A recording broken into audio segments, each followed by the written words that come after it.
Uh, so I have a slightly different thesis to this idea of Hmm. compute becoming cheaper, and I thought I will quickly take your views on this, right? So Okay. this largely come from Moore's law, right? Where we all know that every 2 years, right, the compute will basically double on the same area, which Hmm. is that can also be interpreted as that the compute that was there for 2 years ago will now come at half the price, right? Simply. Hmm. But where I believe this narrative doesn't really follow is that these machines produce tremendous amount of heat, right? Hmm. And there have already been enough articles that talk about even if you look at the carbon footprints of all these large companies, right, which are now Yeah. mandated to publish, it has started to spike like crazy, right? There was an article in one of the popular Times or one of those where they claim that every prediction of GPT takes half a glass of water, every inference, right? Hmm. Now, if these systems continue to grow larger and larger, right, these models, right, and which is what we have seen starting from 2010 when deep learning first came, right? The narrative that has worked so far is the larger the model, the more capability it has, right? Hmm. And this is where LLMs is the latest flavor of that whole line. But at some point of time, this today, a lot of these companies are funded extremely well, right? And nobody's even talking of right? Because we are talking of once in a lifetime of mankind, right? I mean, what OpenAI is trying to Hmm. achieve and others are trying to achieve. But at some point of time, this cost will also start to matter, right? Sure. Because so much heat is getting produced, right? While the computation might take lesser following the Moore's law, but in order for that compute to happen, you need these auxiliary systems in order to cool this whole stuff down, where the cost will start to overweigh the cost of the compute, right? Hmm. Do you think that is where this entire narrative will start to break massively?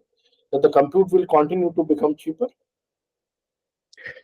That's an interesting take. I have not, looked into the kind of the cost of, but I can imagine, right? Like that seems like a fair, statement that you are making, right?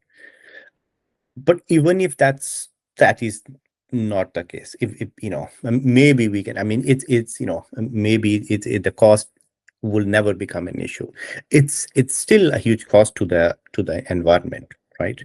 So at some point we will have to start thinking, and I think we are even today, right? I wanted to add to what we were talking earlier also, that in terms of reproducing or doing research in this like compute intensive environment, I do think that we should, and I believe we are already started looking at, rather than having larger models, can we you know make most of these models with like lot less compute, with like much smaller models? Can we work in a constrained setting? I'm really curious about this, and I think there's a lot of people are that how can we build models that are not as compute intensive, that are not as large, right? Like at some point, maybe, right, like right now the scaling laws kind of favor that, but like maybe at some point there is a limit to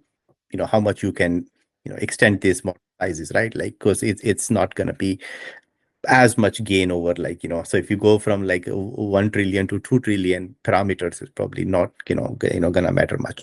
So so at some point that can also come into play. But I do think that this is where we need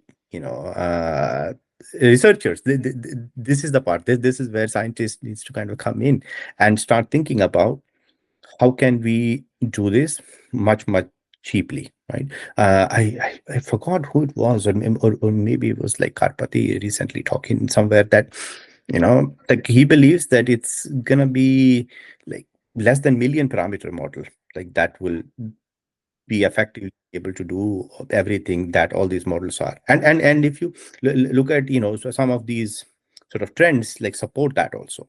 The Llama 3, the smallest model that they have, like 8 billion parameter, works as good as the biggest of Llama 2. right? So you also, this like, I always like this thought that constraints bring out innovation and creativity. We start thinking about that. How can we be more creative, right? So I think, I agree with you that, it's a huge cost to the environment, and maybe cost alone, would not be, like corporations would not be able to afford in terms of cost, but maybe in terms of cost they can, but we cannot afford to leak that much heat into the environment. So we'll have to start thinking, and I am very optimistic that we are already, I know of some research that we're already kind of going in this direction, trying to, also train smaller models, trying to distill, into smaller models and things like that, right? Like curating better data, right? Like all of these models are trained on all of internet data, and like a lot of, there's a lot of redundancy. So can we come up? This is the problem I'm most interested in. What is the smallest data, the cleanest data that we can find, that we can use to maybe train like a very small like GPT model or something, and that works as effectively as the best of these models. So that could be a thing, or maybe we don't need like a single model for everything, and you sort of have smaller models for like specific things. I can make certain guesses, guesses, but who knows what the exact direction it's gonna take. Yeah,